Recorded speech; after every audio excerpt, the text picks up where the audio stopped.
This is The Baseline, discussing the hot button topics of the NBA. Welcome, everybody. You're tuned to The Baseline. Cal Lee, Warren Shaw discussing the hot button topics of the NBA. Final episode before we head off into the NBA offseason.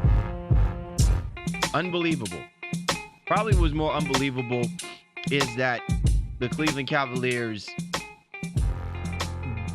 basically just revealed everything that we had been trying to tell people all along. This is just a Golden State Warriors team that you just don't want to mess with. But nonetheless, it just gives us more fodder for the fire to discuss about what's going to happen. And obviously the big question looming, where's LeBron James going to go? What is LeBron James going to do? We're not going to allow that to consume the whole episode of this week's show. So let me go ahead and roll out the red carpet to my right-hand man, 50 grand, NBA aficionado, www.shawsports.net, Big Kahuna PNC, my brother from another mother, Mr. Warren Shaw, repping out of Fort Lauderdale, Florida. Holla back at me, Mr. Shaw. Are you disappointed at all at how the Golden State Warriors went wholesale purchasing broomsticks for the Cleveland Cavalier fan base? I'd be remiss if I said I wasn't disappointed, but I said I was disappointed that this was the matchup to begin with. More so that it ended up in the way that many people predicted. I mean, like I said, I think we courteously gave LeBron a game, but in our hearts probably thought it would be a sweep and ended up being just that. So that's the unfortunate part because I think some ridiculous stat had came out. I think it was Tim Reynolds from AP had said, this was the earliest the NBA season has ended since like 1986 or something like that. Just a result of the sweep happening and, some of the other first round or second round matchups not being as flavorful as you would have liked them to have been, man. So this one sucked. Hurt a little bit. The only reason why I'm feeling really salty, Shaw, is that we had sat here prior and laying out what we needed to do over the course of the next couple of weeks of shows that we needed to produce. We basically scrapped the idea that we wanted to do our coveted finals overview after every single game because we felt like, the Cavaliers are at least going to try and push this thing maybe a week or so. And I mean, they have literally have gotten producers of other networks and shows pulling their hair out because now they're saying, damn, now we got to put in filler space for the next week. It's just unbelievable. I think I see now coverages of disc golf happening to replace the amount of lack of television now that the NBA Finals, I think, was supposed to insert.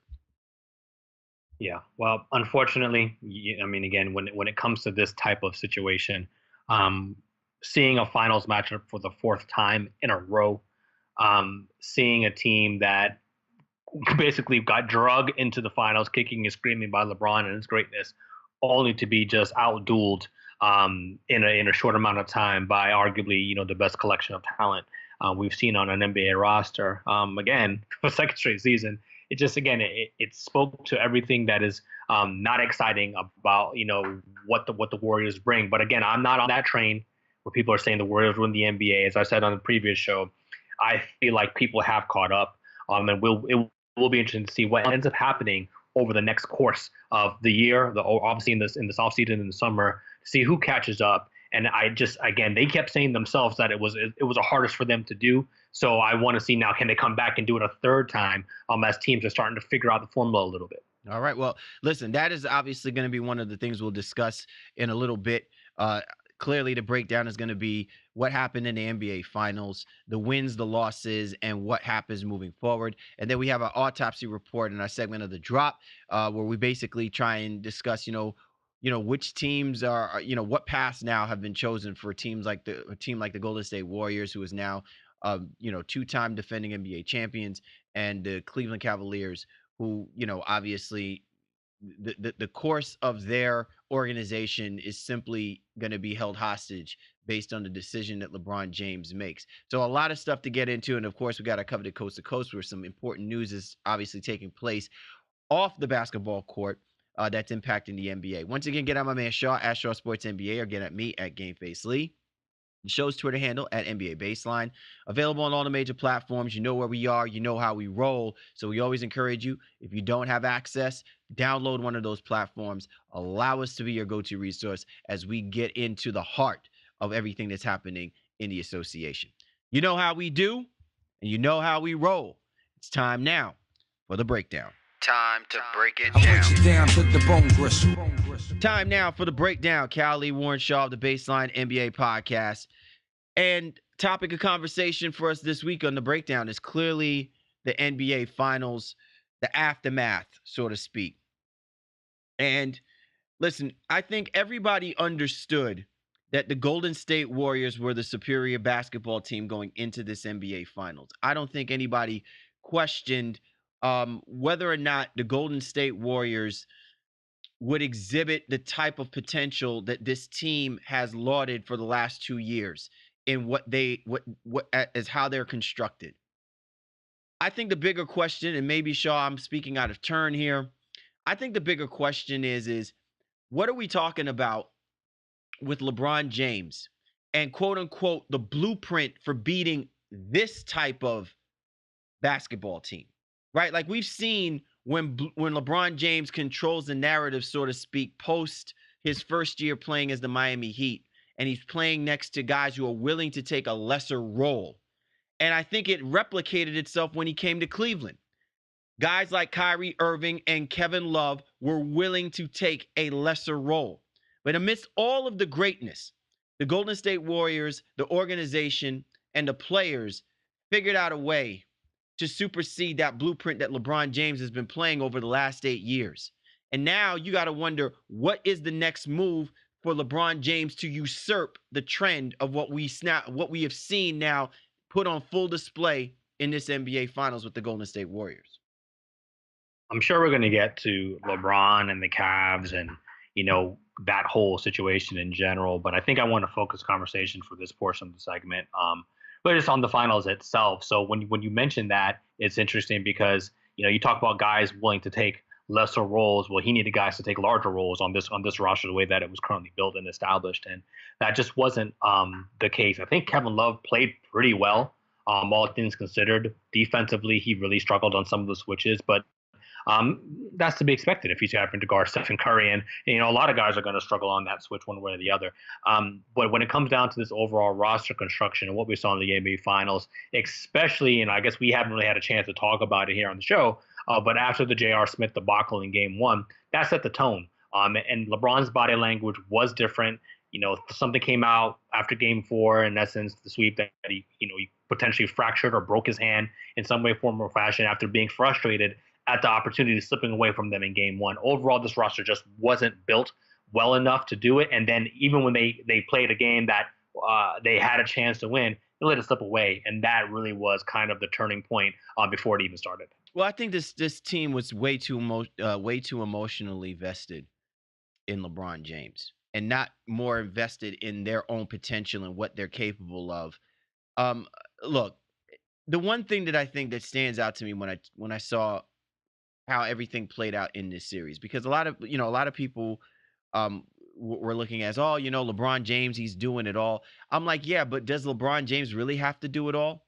I mean, does LeBron James really have to inject himself in absolutely everything to the point where we minimize and almost, obviously, like, we're just basically abolishing these other players who are professional NBA players, okay? These guys are in some way, shape, or form high round draft picks. Guys like Jeff Green.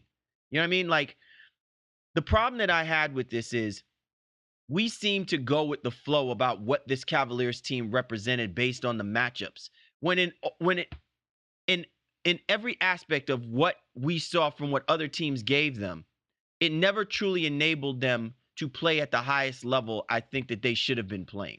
You would have thought that was exhibited when they came out of the Toronto Raptors series, and then they got heavily exposed by the Boston Celtics, right? So going into this series against the Golden State Warriors, even though they didn't have any virtual advantage because they didn't have the better record going into this season, but you still literally had the best player, everyone argued, on in the world, with LeBron James. I still think that the role players would have essentially stepped up and been that Detroit Pistons like team, or stepped up and been like that Miami Heat team that came down that came back from a 2-0 deficit to win the championship. Like, to me, none of that was exhibited by these players, simply because, again, I think they got caught up in the moment. I think the one thing that was never discussed prior to this is a lot of these guys lacked that championship-like experience. And because of that, they became very exposed. And in certain critical situations where veteran players, like what the Golden State Warriors have on their roster, exhibited calmness, exhibited a level of understanding of the situation, never felt like they were completely down, you clearly saw a team that if they didn't get themselves out to a good start, if they didn't see themselves blowing out this Warriors team, that eventually they were going to fold. They were going to tire out. And I think that, to me, is a little bit disappointing. And I think it also points a little bit to Tyronn Lue as the head coach, because clearly he should have been doing something different, seeing how this ebb and flow of this game in this series was shifting, and clearly not in the advantage of the Cleveland Cavaliers. I think he waited too long to make moves, and again, I ended up in a little Twitter back and forth. Wasn't a beef after the Cleveland Boston series, where I said, listen, I don't think Lue did anything to win the series other than make sure he got out of LeBron's way. And hey, maybe sometimes that's good enough. There weren't really great adjustments that were made by Lue in that series, and but in this series, it's juxtaposed in some ways to the previous one, because it's like, well, they weren't supposed to win anyway, but he didn't give Cleveland a great opportunity to do that, especially after the game one, collapse in some ways. A lot of people were clamoring for Rodney Hood's presence, which how I feel about Rodney Hood. But he did play well in game 3, not so much in game 4. Kyle Korver wasn't able to get his shot off. Again, if you're the Boston Celtics, you're like, what the hell? This guy lights us up. Now scores 2 points a game in the finals. Before you go further, can I chime in something really quick about this Rodney Hood thing? Like, a lot of people are, oh yeah, why didn't you play Rodney Hood, and and things of that nature. Let me ask you a question, right? You are LeBron James. You basically enabled this basketball team to be in the NBA Finals, all right? Throughout the course of this whole NBA playoffs, you really don't play next to this guy, Rodney Hood. And then all of a sudden, Tyronn Lue is saying, well, we got to do something, got to inject something. If you're LeBron James, even where is it that you feel like you're going to entrust the magnitude of this moment playing in the NBA Finals, something that you've already done 7 times previously in a row? Where are you entrusting the idea that you're going to lean on a guy like Rodney Hood to come through, when even you can't trust a guy like J.R. Smith, who's always been a roller coaster of basketball emotions? Like, I guess what I'm saying is that it's hard for me to imagine that people should feel that solely dependent on, well, you just put in Rodney Hood and that'll suddenly fix the situation. There's still dynamics to this that may or may not work in the favor of the Cleveland Cavaliers, even if it is a desperate situation. Oh, it was desperate, all right. And we saw, again, if you're following the game, you're seeing all kinds of, why don't they try this? Because why don't they try this? Because nothing they did was working. There was calls for Cedi Osman to come out there and get some quality burn in the minutes out there at one point. Because in the first 2 games in Golden State, he tried to rely on Jordan Clarkson to spell George Hill, and that was just an absolute disaster. Clarkson, you talk about somebody not being ready or prepared for the moment. He wet the bed 100%. Was pressing, was trying to do too much in every shade and fold. And then you look at a guy like Rodney Hood, where he got limited opportunities in game 1, not so much again in game 2. And then you feel like, okay, well, maybe if you were going to go to him, that would have been the time. He did it late in the 4th quarter after the game was very much decided, and he got things going again. He gave them a nice spark in game 3, but I think Lue's ability to read the game and to try different things and really to kind of understand his guys. And maybe you can say, especially with some of the young guys, well, not even young guys, some of the much of the roster which got there after the trade deadline, you figure, all right, well, maybe he didn't know what they were going to be like and how they're going to react in this situation. Again, that's kind of a cop out, because we've been, this is the NBA Finals, so you would have seen kind of how they've been playing throughout the playoffs to see how they can rise to each individual moment. And I know the finals are the highest stakes, so to speak, but I just don't think he did a great job reading the level of his players and plugging and playing and moving and shifting rotations around when it mattered most. But again, we say all of that, and we're not giving enough credit to the Golden State Warriors. Cleveland was outmatched coming into the series regardless. So no matter what Lou did, it probably wouldn't have been enough because the roster just isn't good enough. But Golden State is just they're a different animal than any of the team that the Cavs have played thus far in the playoffs. I completely agree. I mean, well, first of all, if you were the Cleveland Cavaliers, I know we didn't get to this point after the Eastern Conference and Western Conference Finals, respectively. But here's how I feel about this, and you can, clearly tell me if I'm wrong in thinking in this way, Shaw. But when we were talking earlier about those game sevens, I felt like the Cleveland Cavaliers didn't need a game seven against the Boston Celtics. Not because I predicted that the Boston Celtics were going to beat them, but I believe that if you are the Cleveland Cavaliers, the one element that you have that could go into your favor is by smacking the Golden State Warriors in the face when they don't see it coming. Because maybe in some way, shape, or form, I don't know if they were going to truly respect this version of the Cleveland Cavaliers team, okay, that was coming into the NBA Finals. But the worst scenario that happened for the Cleveland Cavaliers is that the Golden State Warriors didn't take care of business with the Houston Rockets and wound up going 7 games. Now, that is not to diminish or minimize the Houston Rockets. What I am saying is that the Golden State Warriors, as a superior basketball team and the components that they have, they really should have been the better basketball team. And if they had gotten through the Houston Rockets a lot faster, and then you see a Cleveland Cavaliers team get through the Boston Celtics, who a lot of people thought should have been the ones representing the Eastern Conference in the finals, the Cavaliers could have had a one leg up, so to speak, if they came out and played in a way of confidence, because now they have come off of 2 series where 2 teams that were on paper supposed to be better than them, even though you had LeBron James. LeBron James figures out a way to get these guys to play up to that next level, and then they win.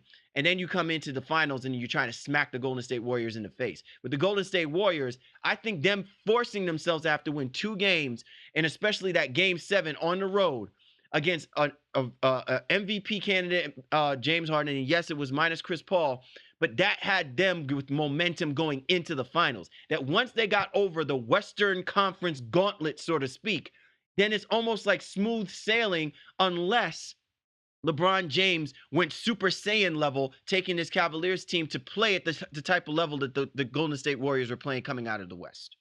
Well, I mean, we're gonna touch on the Cavs in some ways, but let's talk about it from this perspective of the finals alone. So, in your opinion, watching the 4 games that took place. Now, granted, we do have this bit of news that's floating out there that LeBron hurt his hand, so he just wasn't quite the same after game 1. But do you agree with some of the analysts that are out there that saying that LeBron basically gave up after game 1? Do you think that's what happened? No, I don't think he gave up. But I don't think that his heart was in the right place after what happened in game 1.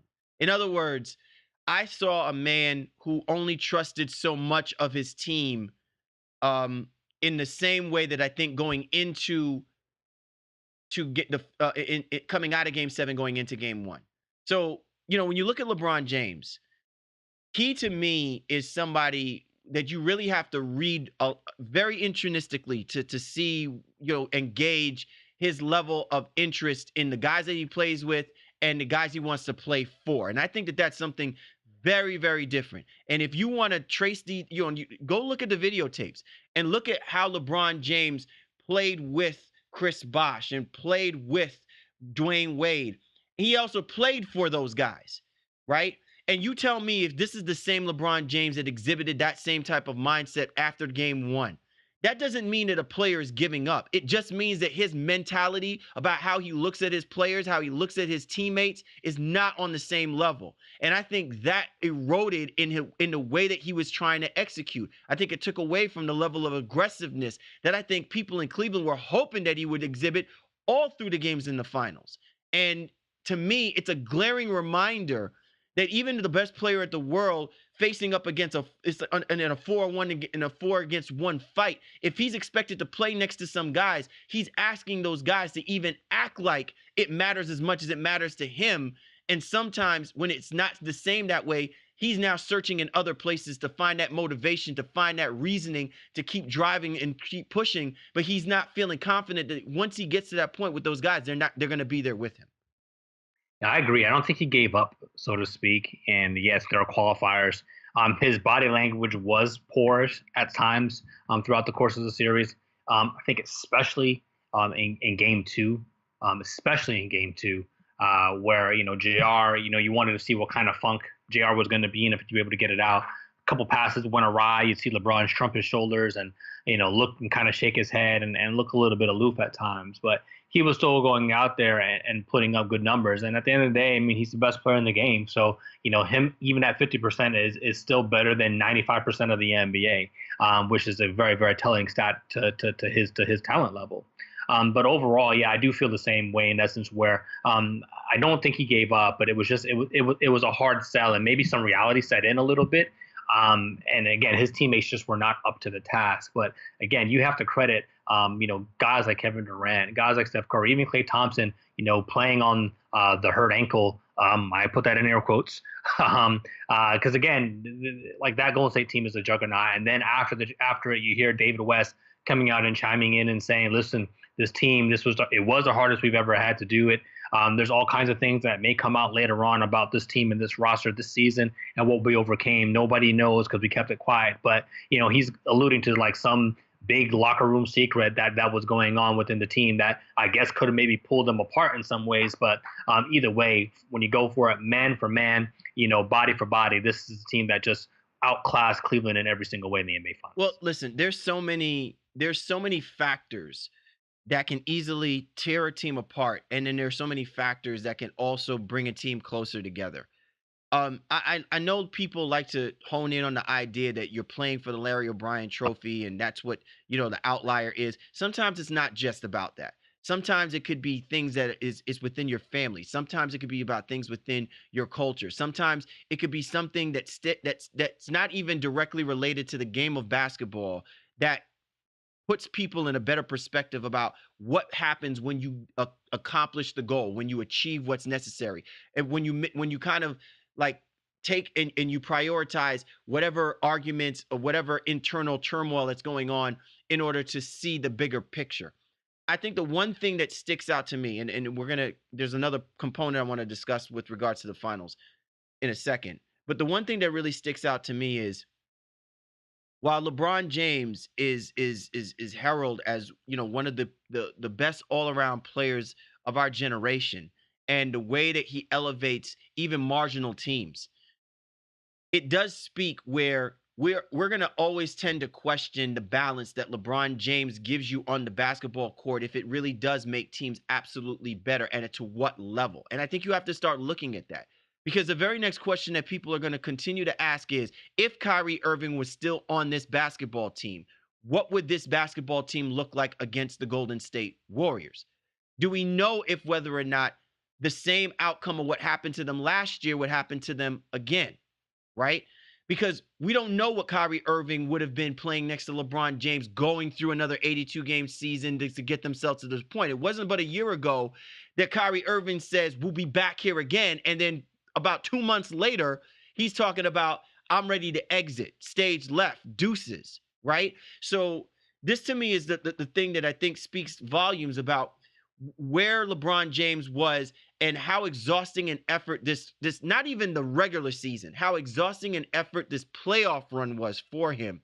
And to get to this point, and the guys that I'm sure that he thought that he can lean on, the Tristan Thompsons, the J.R. Smiths, these guys, I think it hurts him more to see just how badly they played and how much they didn't do enough in what his estimation is, because it makes him question if they understood the magnitude of the moment. And clearly they didn't, because you can honestly say, listen, if LeBron James chooses to want to stay with Cleveland, does he want to stay in Cleveland with this roster constructed? And there is no way in hell that that's happening. Well, I think you have a good point in general where his teammates in general let him down. Like there's no two ways about that. Like that happened. Like this is a situation, especially when you mention guys like Tristan and JR, for sure. Those are guys he, in essence, he has lauded. he's lobbied for. He's gotten them more or less the contracts that they've gotten, especially after they won that championship a couple seasons ago. So he was in their corner, so to speak. But all it takes is one bad performance, and LeBron is no longer on your side. If he feels like, okay, you're not up to the task of doing what we set out here to do. And you know who else I think let him down as well too? I think Tyronn Lue let him down. You listen, we can go back to that moment where they started showing the videos after game 1 where you could clearly tell LeBron James did not realize that they had a timeout.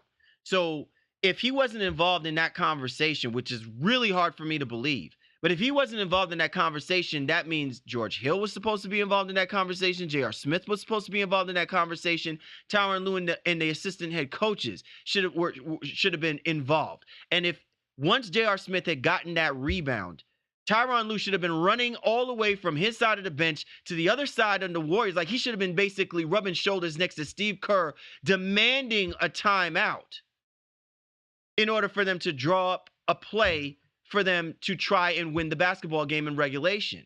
And I think all of these components are things that really exacerbated what we saw from LeBron James. And I think it's a telling tale about how he sees things moving forward in the decision-making process. And I think it speaks volumes about what this outlook is going to be for the Cleveland Cavaliers. And no matter how you slice it, getting swept by the Golden State Warriors, in other realms of reality, this was an honorable thing. But the way that these things have happened just feels like it's piling on to the inevitable coming about how we see this. And we'll get into that when we talk about the autopsy report. Well, yeah, and like I said, I mean, again, I think this segment of the finals has been, for us, very what Cleveland wasn't able to do. And like I said, I don't want our fans and listeners to think about it in any way, shape, or form in terms of, we understand what it is, but we really do have to focus on the fact of how good Golden State was. The fact that, although they got out rebounded, they didn't turn the ball over as much as Cleveland did. They forced more turnovers. They were able to win this series with only 3 guys scoring in double digits, or averaging double digits throughout the finals. Steph, KD, and Clay. Draymond didn't get to 10 points a game, just under 10. Andre Iguodala played 2 games, but got just under 10 a game. But those guys, played 40 plus minutes, averaged 28 and 29, I think, respectively, throughout the series. And they just took it to Golden State, especially in that game 3. I mean, it was pretty absurd. Durant, Durant just wasn't Oh, sorry. Yeah. Well, Durant just wasn't going to be stopped in game 3. Like there was just nothing they could have done to get that done. And then Curry, in games 2 and 4, game 2 where he hit what was 9 threes, set the NBA record for threes in the NBA Finals, and then the closeout game as well too, dropping 37 on them. They were masterful in terms of what they got, especially with Curry getting the switches they need. Durant was just hitting shots, whether he was defended or not defended, and it was just really at another level from games 2 on. Durant played at a different level in this series, and that was the difference. And to feel like, again, they didn't really get a great Draymond performances outside of game 1. He finishes with averages of 9, 8.5 assists, which is obviously very good, and 6 rebounds. But again, just really kind of even keel, nothing super gaudy, and then Klay Thompson only had 16 points per game. Again, to me, what this team was able to do, and even Kerr's play of JaVale McGee, and starting him, especially in game 2, that was unique in some ways, and he was able to not shut down, but he was able to stick with LeBron a couple of times. I remember a couple of key possessions where he's able to even knock the ball off LeBron. Great contest on some 3-point shots as well too. Throughout the series, and he really gave them some nice energy at that center spot. Look, I completely agree everything you're saying, Shaw. But I think this just comes down to the Warriors' defense. When the Warriors woke up defensively, they just made things very difficult for the Cleveland Cavaliers. And I think to some degree, minus LeBron James, made things very difficult for those role players to step up and do what they have done sporadically and gotten away with doing when they were coming out of the Eastern Conference Finals. The whole idea is LeBron James, he'll go off for 45, go off for 50. It's when he gives you 15 rebounds and 12 assists or 16 assists or whatever the case may be, because what it's saying is that the rest of the other players are engaged. Now, while Kevin Love actually had a really good series, right? The thing that I think that stood out more than anything is Defensively, the Golden State Warriors did a lot better contesting three-point shots, something that they were just so atrocious throughout the course of the Western Conference playoff run that they just been through. And if you're someone like LeBron James who have marginally good 3 and D, they're really where there's no D from them because they're one of the worst teams defensively. But at least if they shoot the three ball, they shoot it with some seminal, amount of success. It's because they're getting good open looks in his spacing offense. And the Warriors just did a much better job this time around, even though these are not great players. Maybe they didn't have to exert as much, but the commitment to do it is just something that we just continue to keep harping on over and over again. And I think you saw that, and then you add on top of the fact that this Warriors team, and I'm going to say this right now, this Golden State Warriors team is the last team that I ever want to see coming out of a halftime game, unless I am up by 35 points plus. Okay? Because the Golden State Warriors, in my opinion, and it'll go down in history, in my opinion, as the best third quarter basketball team in NBA history. What these guys have done this year and in the playoffs and how they come out of the locker room, no deficit against the Golden State Warriors is safe. No advantage coming in is exacted. This team, by far, all the teams I remember watching playing basketball, and we can go back to even the '08 Celtics, who I thought were one of the greatest teams that came out of third quarter play, under Doc Rivers. This basketball team, the best third quarter basketball team I've ever seen play basketball, ever. Yeah, yeah. I won't dispute you on that right now. And again, like I said, we'd have to go back through the annals of time and kind of looking at teams, and their point differential in third quarters, and we can definitely get those stats.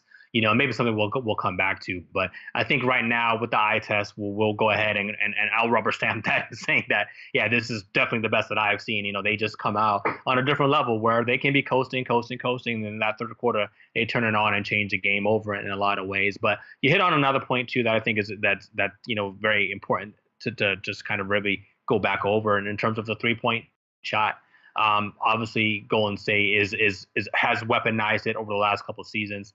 Shot 37.5% throughout the NBA Finals, while the Cavs are only able to shoot 29.5%. And that's a huge difference.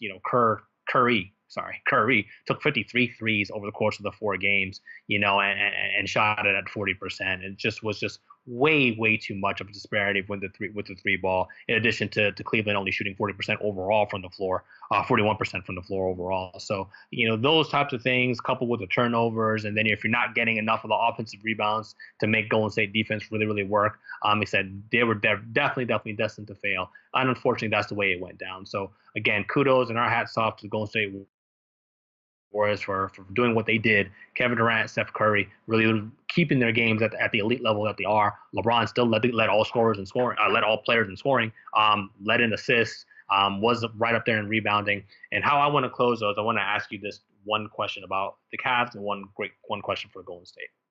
So for Cleveland, is it the obvious? The J.R. Smith, is he the guy who you point to and say he let you down the most out of all the Cavaliers on this roster? Or is it LeBron, or is it Ty Lue? And for the Golden State Warriors, who was the guy that might have surprised you a little bit and played a little bit better in the NBA Finals than you expected? Okay, so to answer your first question, I believe J.R. Smith was, unfortunately, in the most disappointing. Not because of the move that happened, and I want people to get this out of their head that, that move cost them the game. That didn't cost them the game. It was a mental blunder, but it didn't cost them the game.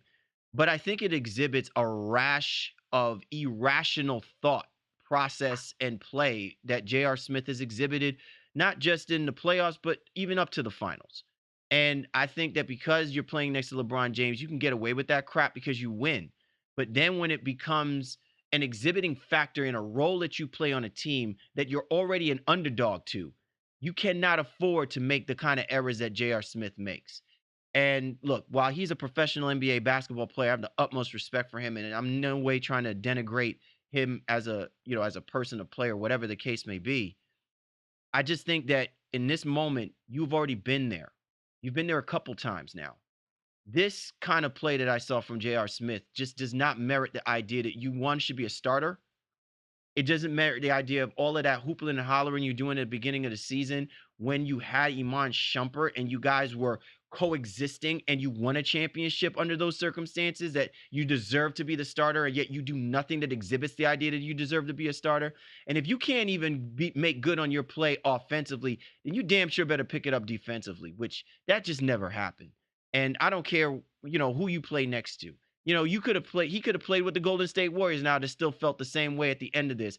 That J.R. Smith's play to me is the most disappointing. And I'd be surprised if the Cleveland Cavaliers make it a priority to keep him on the team. I think that they'll make it look like it's because of these blunder moves, that blunder move he did in game 1, but I think it's a lot more than that. I'm not confident that he gets it, and I think that LeBron has done enough to mask that over, and I think now it's just been fully exposed that J.R. Smith is a great role player, maybe for some other basketball team, come off the bench or whatever, but he is not someone you should be depending on. As for my answer to the Golden State Warriors, I'm going to go out on a limb and say JaVale McGee once again, man. This is the second year in a row that Steve Kerr pushed the right buttons and put JaVale McGee in the best position to spark something or give the Warriors something that I think a lot of people just don't talk about. JaVale McGee's defensive presence, his ability to make plays difficult in the perimeter, especially when the Cavs were struggling to shoot the basketball, and then to open up the game with the Warriors getting easy baskets and it not just being solely dependent on Steph and solely dependent on Durant, I think speaks volumes. And Kerr seems to just be pulling the right strings to make this guy shine, man. I mean, listen, look, if you didn't have so many damn superstars on this team, I would have started talking about maybe we should start throwing some votes to JaVale McGee being the MVP of an NBA Finals. This is the second time that he's pulled this nonsense. And both of these times, it's just legitimized that while JaVale McGee is not like a bona fide starter, he is definitely a bona fide role player that gives you quality minutes at the right time when playing in this system. Yeah, well, I'll close with this. I think, definitely McGee was the right button for Kerr, as I alluded to. Imagine now, McGee has two rings. Nick Young has now joined the fold. Did you see the rather. ridiculous nonsense on Instagram? So I forgot who posted. I think it's the Shadow League. The Shadow League on Instagram put Nick Young with an NBA championship ring and then listed Charles Barkley, Karl Malone. I mean, come on, man. That's just savagery, man. You can't be doing that kind of craziness, man. Don't be putting Swaggy P up there. I know it's true, man, but that's just too low, bro. So I think we've had some conversations about what Swaggy's gonna do if JR was running around with his shirt off for like a month. What would Swag end up doing now as a result? Is he going to, top that and go shirtless for 2 months? Is he going to go out there just running around in boxers? Like, who knows with Swaggy P? You never can tell. But going to the Cleveland side and closing it out, obviously there's a lot of guys you can point at in terms of their disappointment, especially from the levels. I look at Jeff Green, again, just wasn't the same dude that he was in the Celtics series. Kyle Korver wasn't the same dude that he was in the Celtics series. Jordan Clarkson just was not the dude he was at all, like coming from LA, and he played really poorly as well too. But I'm concerned about even the play of George Hill and what they wanted and expected from him overall. After acquiring him, I just don't think he gave it to them on either end of the basketball floor. Well, and he missed that key free throw. And he missed the free throw, right? So there's a lot of blame to go around for in essence to not even make the series competitive. Not saying that they were going to win, but to even make it competitive. And I think all those role players played a key role or key part in not getting it done. But again, we'll touch on what's next for Cleveland and Golden State in the next segment here, bro. Most definitely, man. So there you have it, our take. Well, we like to get your thoughts. We've had some really good quality conversations through Twitter, but certainly get at us at NBA Baseline. Let us know your thoughts, how you felt about this NBA Finals. But once again, congratulations to the Golden State Warriors, 2-time defending NBA champion, 3-time champion in the last 4 years. You're tuned to the Baseline. Cal Lee, Warren Shaw, discussing the hot button topics of the NBA. And this was The Breakdown. Time now for the drop. Callie, Warren Shaw of the Baseline NBA podcast. And of course, as we keep things moving along, put them on the slab, baby. It's about that time for us to do that autopsy report.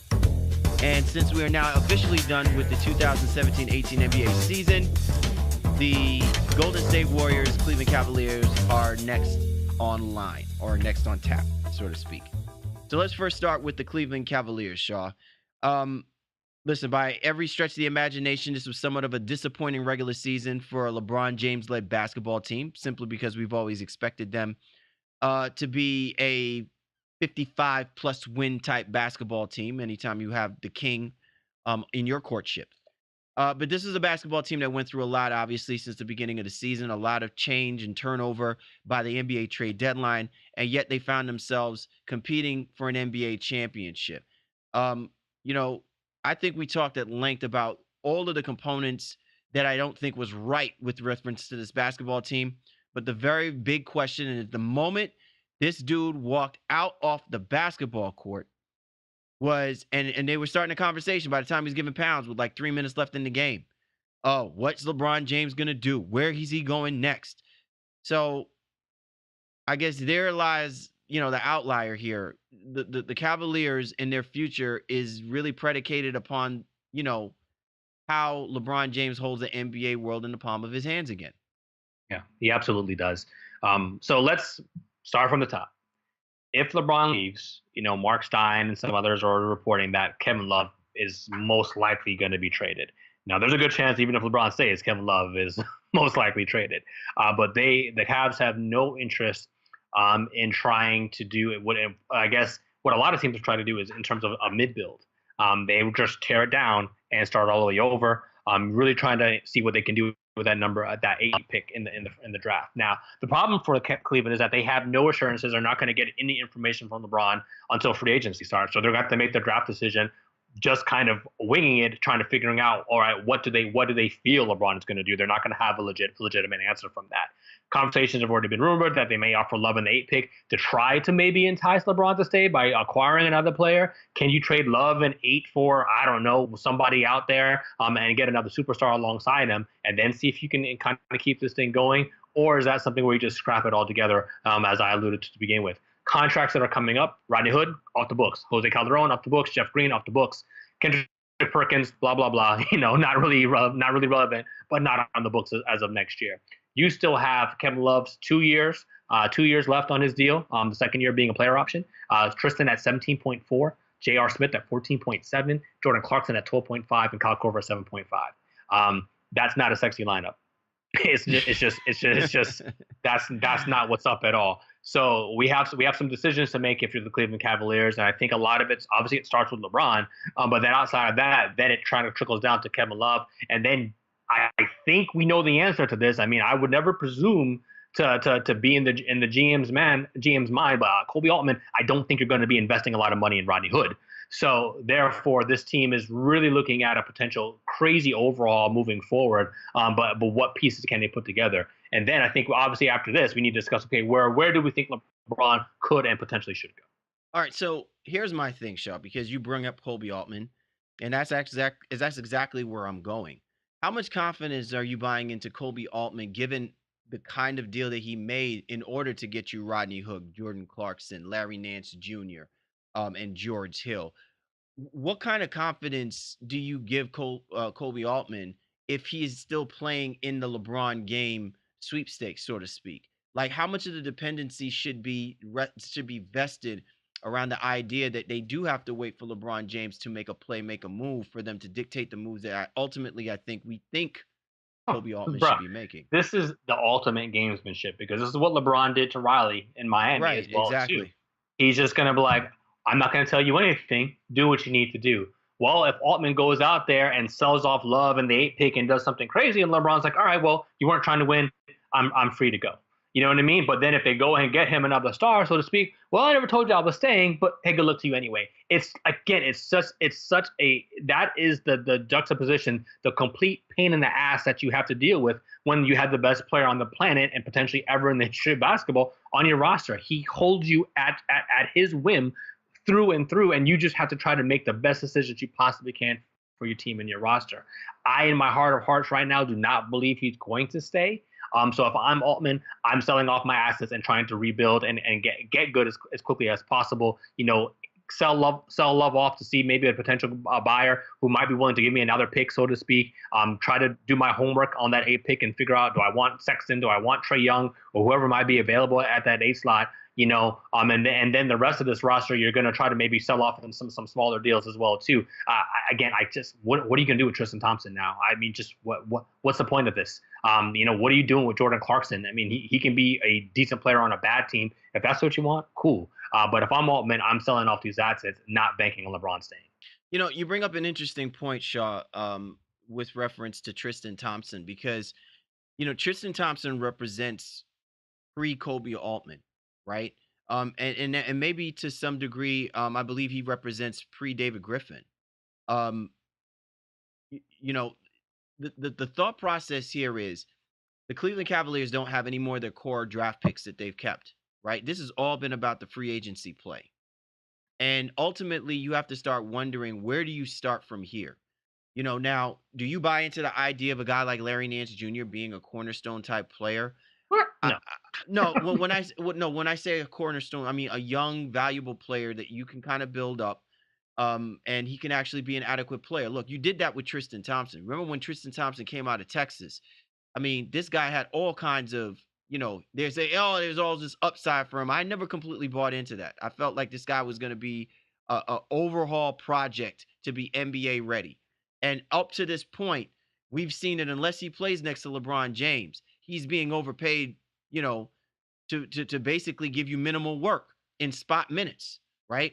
There's no level of dependency. Now, maybe some other team that you could probably get something, squeeze something out of this guy, but he's already fully vested in the NBA. So I'm just wondering, what kind of play can you make about moving this guy? And can you restart that same process with a young guy like Larry Nance Jr.? All right. So again, looking at this roster in its totality, they have an energy piece, as you allude to, in Larry Nance, not a cornerstone type of guy. Only $2.2 million. He has a nice story of his father being there, and you hear about that every single time he plays basketball and the Cavs are on television. But he was one of the really, I mean, he was really one of the bright spots for the Cleveland Cavaliers.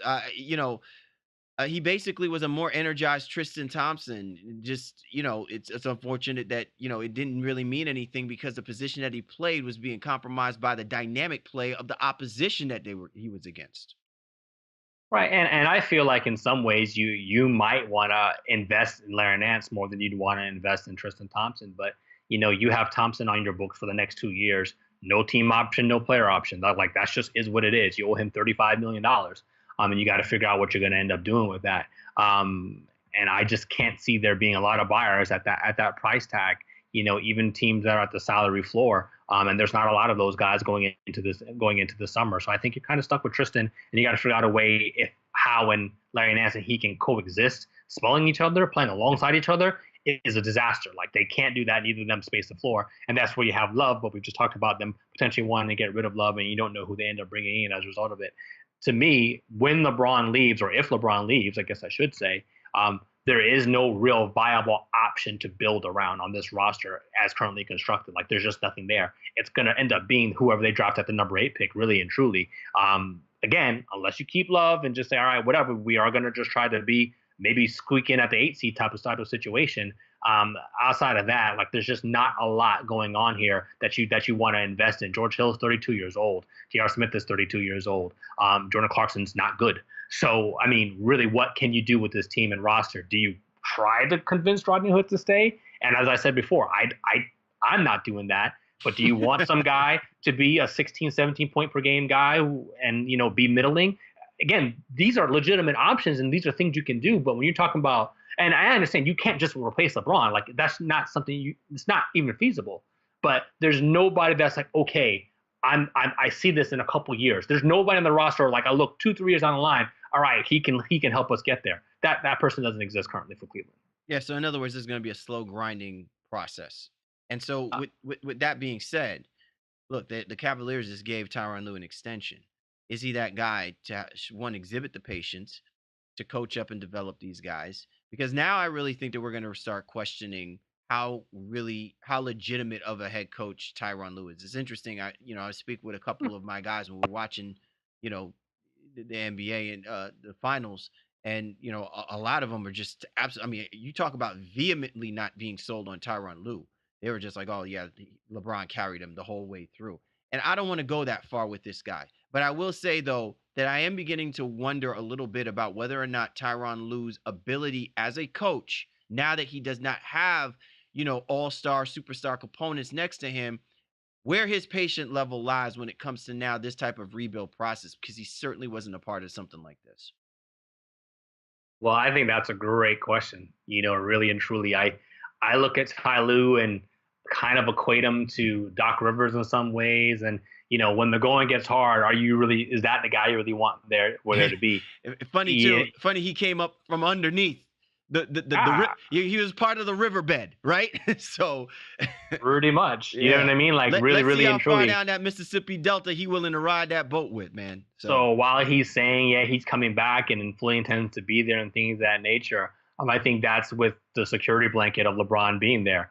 If he's not, and I would encourage him really to, because again, we have this conversation all the time, especially on social media, about coaching, and especially when you have the greatest player, arguably ever to be on your roster. So when Spoelstra had that, Spoelstra wasn't getting a lot of accolades, and since LeBron's left, Spoelstra is now getting the accolades. Like, yo, this guy can really coach, and he's really coached up this roster, the Heat roster that hasn't been particularly amazing, especially after LeBron leaving.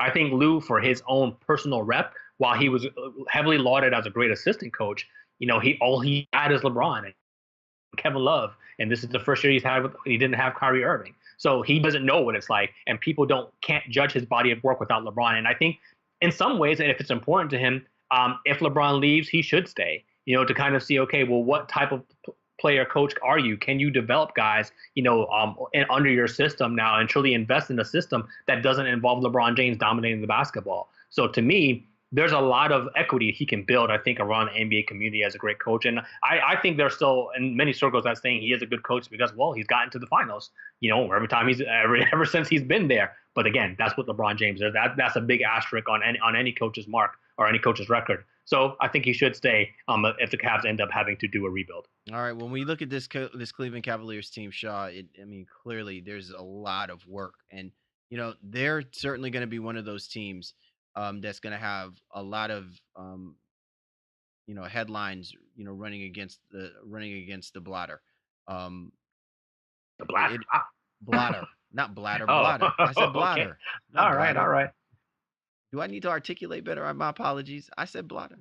I got you. Okay. So anyway, but the point being is that there's going to be a lot of news in this offseason with reference to this basketball team, and it just doesn't stop with reference to them extending the contract for Tyronn Lue. But Hmm. it will be very interesting to see what Dan Gilbert and Kobe Altman do choose to do, because they clearly cannot allow what happened to them um, last year. Not last year, but the last time that LeBron James opted to leave. Clearly, Dan Gilbert hopefully has learned his lesson. No matter what the hell LeBron James does, just keep your damn mouth shut and don't put anything out in social media or out in any magazine or out in any. So So so before we move on, though, again, I guess let's just jump to this really quick because our fans, we owe it to them, and I've been asked 100 times already, and I don't have a legitimate answer, but let's put it out there. Let me put the landscape out there. Everyone's gonna come calling for the most part, but a few teams just can't even really make it happen when it comes to bring LeBron to the roster without almost blowing up their entire roster to do so. But of all the teams that I'm going to mention here, I want you to kind of give it to me. Maybe just who you like the best. Maybe you can put it in order. However, we have obviously the Houston Rockets. We have the return to Cleveland as an option. The Miami Heat have stuck back into this conversation somehow, some way. The New Orleans Pelicans are somehow an option as well too, or at least they're going to be courting him. The San Antonio Spurs, which seems to be very sexy in some ways because they could probably get it done with the least amount of shifting, and the Boston Celtics. Philadelphia as well too, if I didn't mention them already. So these are all teams that have varying degrees of interest, would like to get it done. Of the ridiculous to the practical, which of these conversations are you most willing to entertain when it comes to LeBron James? ridiculous. The ridiculous is the Cleveland Cavaliers.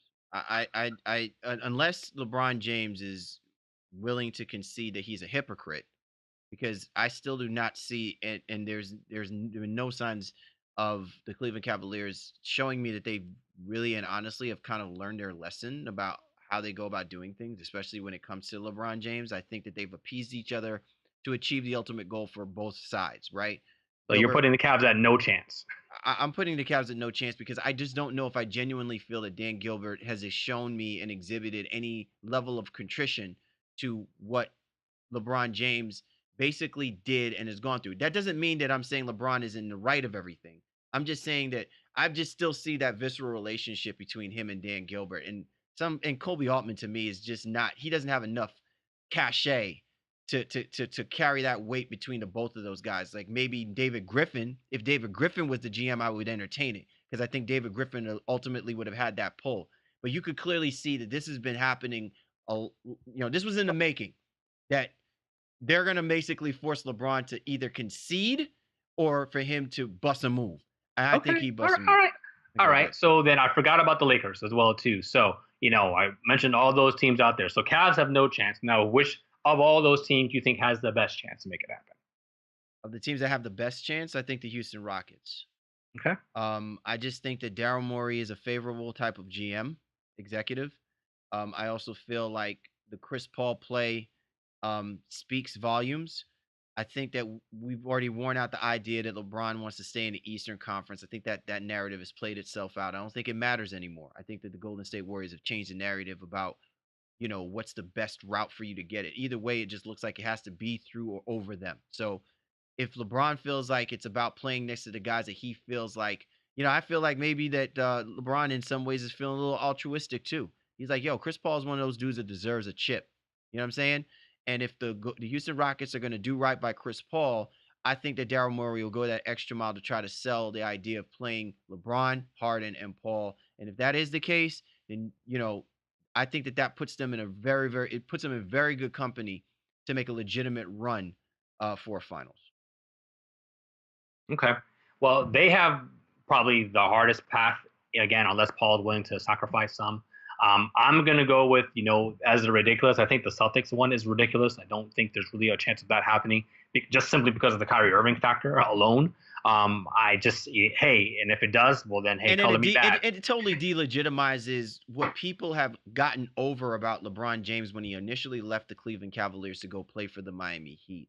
Everybody's making it seem like, oh well, let's look at that roster. That roster is built to win. I mean, then you can make the same argument that he goes to Philadelphia. The Boston Celtics have been a pain in LeBron James's ass for the last 10 years. It didn't matter if he was with the Cleveland Cavaliers. Didn't even matter if he was with the Miami Heat. And again, now with him being the Cleveland Cavaliers again, the Boston Celtics damn near almost prevented him from making another herald milestone, achieving another herald milestone, making it to 8 straight NBA finals. It's just, again, like I think people are just losing sight of it a little too much because they just think this with LeBron James and the Celtics are just so desperate to go after it. LeBron ain't going to the Boston Celtics. Right. So I think, the teams with the best chance, I'd give Houston a legitimate shot, although, again, I think it's problematic from a salary standpoint. The Lakers, while currently constructed, don't make a lot of sense. I think if Paul George or Chris Paul were to find their way over there, there are pieces around that team, especially they don't have to give up a guy like Kuzma, and they can build around him and keep him as part of that core. That makes some sense as well, too. I think New Orleans is way out there, but my dark horse is definitely the San Antonio Spurs.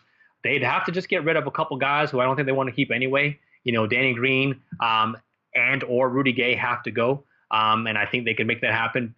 Gasol may have to go as well too, but if they can keep a core of Kawhi, Murray, and LaMarcus Aldridge, and they bring LeBron into that fold, I think that Spurs team becomes extremely viable. But of course, the Spurs need to first work out that relationship with Kawhi to make sure he's going to be healthy and going to be on the same page mentally to be back into that fold one way or another. But that's what I like with this team. And then to close it out on your previous question, again, I think with Cleveland looking towards the future, if LeBron is definitely out of there, more than likely they have to if they're going to take a big swing at things, they're probably going to be taking a swing at Trae Young in the NBA draft with that 8 pick.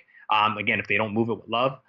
Or I think maybe they go and take the risk on Michael Porter, even with the back injuries. I think they're just going to be looking, hey, how can we get good and get good fast? And those are the two guys who might be available for them when they select the number 8. All right, you're tuned to The Baseline. Callie Warren Shaw discussing the hot button topics of the NBA, our segment of the Drop Autopsy Report, as we just finished zipping up the Cleveland Cavaliers. They're definitely a basketball team that could be flatlining going into the offseason, or they could certainly revitalize our aspirations of why we are excited about the offseason. All right, Shaw, let's quickly get into the Golden State Warriors. I don't know, this is a basketball team that, while we put them on the slab, it's not because they're dead. They're very much alive. Oh, And everybody dies. It's life. Everybody dies. The NBA season has just come to a close. Everybody want to go heaven, but nobody want dead, right? So yeah, so the Golden State Warriors are feeling very golden, right? They built the pearly gates, right, by hoisting up the O'Brien Trophy. What more can we say about this basketball team? But I think what's more important is what now more can be said about what's necessary to keep this basketball team, because all eyes certainly are going to be pointing to Klay Thompson, Kevin Durant. Um, to me, it's very hard pressed for me to see that the Warriors, Bob Myers and company, these guys are going to not do what's necessary to keep this team going to continue to achieve what they've done over the last 4 years. Yeah, well, they're already talking about trying to find ways to extend Klay and Draymond. They're obviously willing to pay the luxury tax well into it to keep this monster conglomerate of a team together.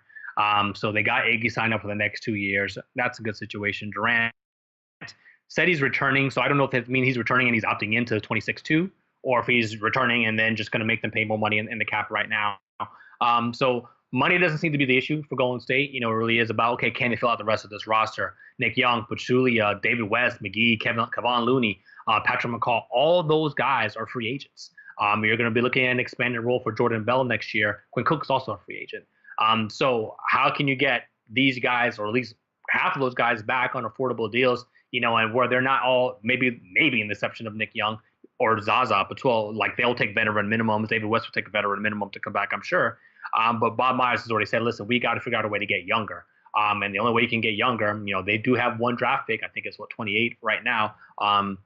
That's one player they can bring in and control for the next 3 to 5 years. But they've got to figure out ways, in essence, to kind of get some other younger pieces on this team. And they're very good at evaluating talent. And I think they'll do just that. So, maybe they, buy a pick from somebody else. Maybe they look at Denver, who's not excited to be at number 14 right now. Maybe buy a pick from Philadelphia, who has a bunch in the second round, and in addition to a couple first rounders as well. Can you get into those conversations to get some other young talent on this team? But the core of this roster isn't going anywhere, still in their primes, late 20s to early 30s. So very, very good situation for that. And again, when you look at this team, like, you just don't see an end in sight, especially with that, that top 4 or 5 guys that they have on the team. I still think, though, that with this Golden State Warriors team, that they have to start figuring out a way to be a little bit more solid in their ability to rebound the basketball and to play bigger when they want to play bigger. We've said this before. What made the Golden State Warriors such a unique basketball club was their ability to be versatile in virtually every single position, 1 through 5, defensively and also offensively. And I think that they've been getting away with, because they've been trying to add that extra piece, putting that extra, over the top player. When they especially got Kevin Durant, they literally gutted their death by depth lineup.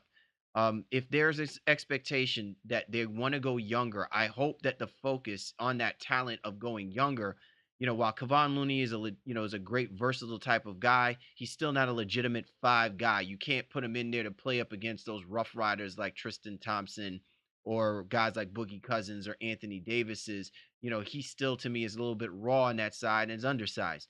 So I'm hoping to see that the Golden State Warriors do make some kind of play to put a legitimate center with some level of versatility, rather than just kind of sticking a guy in there. I'm not saying they got to spend a ton of money, but I do think, to your point, Shaw, that the emphasis about the talent, they drafted guys like Damian Jones, and yet you don't see these guys on the basketball court, which is telling you something. It's saying that they're not completely hitting on their front court draft picks or development of their front court players, unless they are guys that have already been vested in the NBA or like journeymen like David West or JaVale McGee. Yeah, well, I said I think there are options there, as I alluded to. Denver doesn't want to pick at 14. The Clippers don't want both their picks at 12 and 13. They'd be happy to get rid of one or maybe even both of those guys. But the thing is, like, Golden State's not, they're not trading you Klay Thompson, in essence, to move up, anything like that too. It's, they don't have a lot of equity when it comes to that. So they may try to buy picks outright or try to make some other smaller deals, maybe get a third team involved one way or another. Again, Philadelphia, like I said, has a bunch of picks in the second round. So I think, maybe you can get into one of those because Philadelphia is not going to be able to roster all those guys as well. So maybe you evaluate some young talent there with your own pick at 28. You can get a guy like I think it's Mitchell Robinson. Maybe you get a center that you need to draft or need to develop. In some sort of form or fashion, or maybe you look into the European route and see what's over there. But I agree with you. I think they will be looking at front court options. And of the guys that I mentioned in terms of who might be gone, I think Nick Young will probably return. I think West probably returns as well too.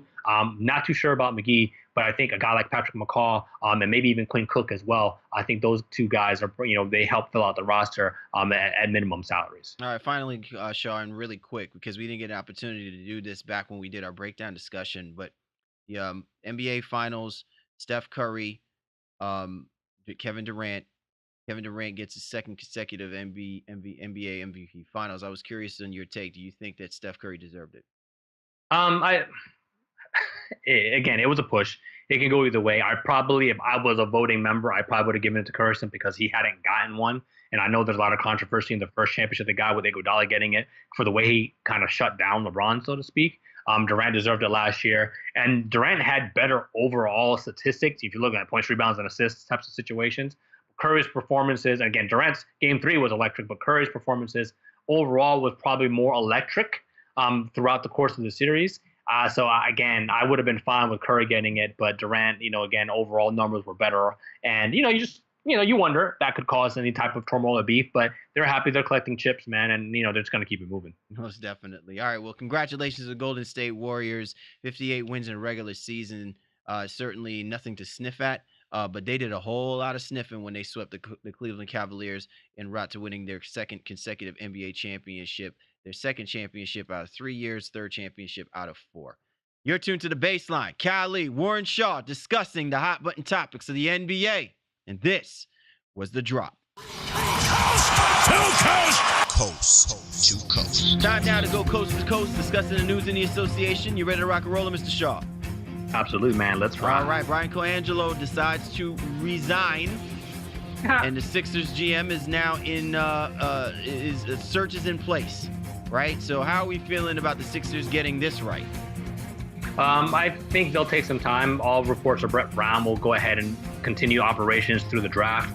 Maybe they get somebody in place by free agency. But I think, guys like David Griffin, Zarin from the Celtics are being considered. I think there was even a Malik Rose and things of that nature. So he has Philadelphia ties. I think they're going to take the time to make sure they put the best person in the job. But again, I'd love for them to get David Griffin, man. I think that would put a lot of fodder, fuel to the fire in terms of the LeBron sweepstakes as well, too. I think it certainly will put some fuel to that type of fire. And more importantly, let's call it the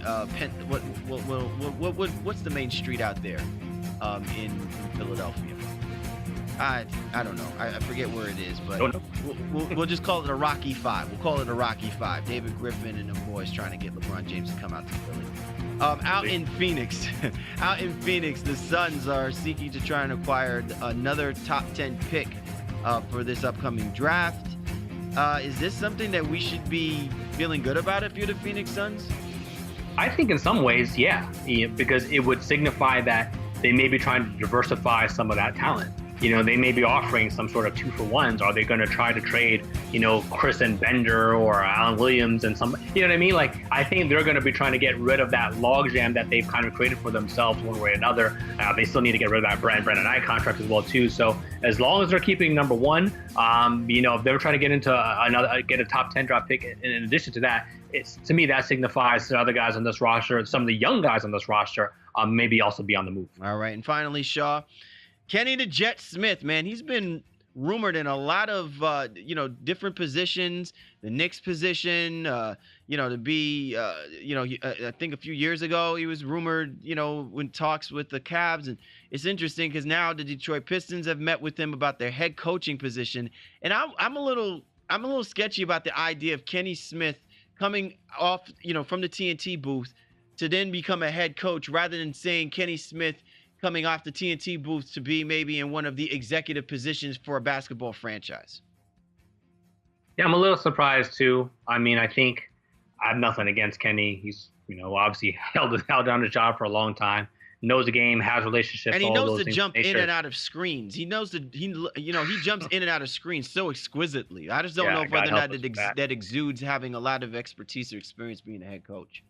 And that's why I agree with you in terms of that. I feel like while he breaks down the X's and O's and all of that, I think he would be able to use his platform from a networking standpoint to be some sort of general manager role or some sort of player development perhaps, as opposed to necessarily being a coach. I haven't not particularly impressed with his X's and O's, but I mean, who am I and what do I know? So we'll see. If it happens. I think Dwayne Casey is still the front runner for the Pistons job, but it's interesting that Kenny Smith's name keeps getting brought up when these types of positions have been discussed in the last couple seasons. All right, and listen, I'm sure Shaquille O'Neal and Charles Barkley clearly do not want Kenny Smith to be taking this position, not because they don't like the Detroit Pistons or maybe they don't even think he's qualified, but that could put the kibosh on the Kenny Smith All-Star party during All-Star weekend.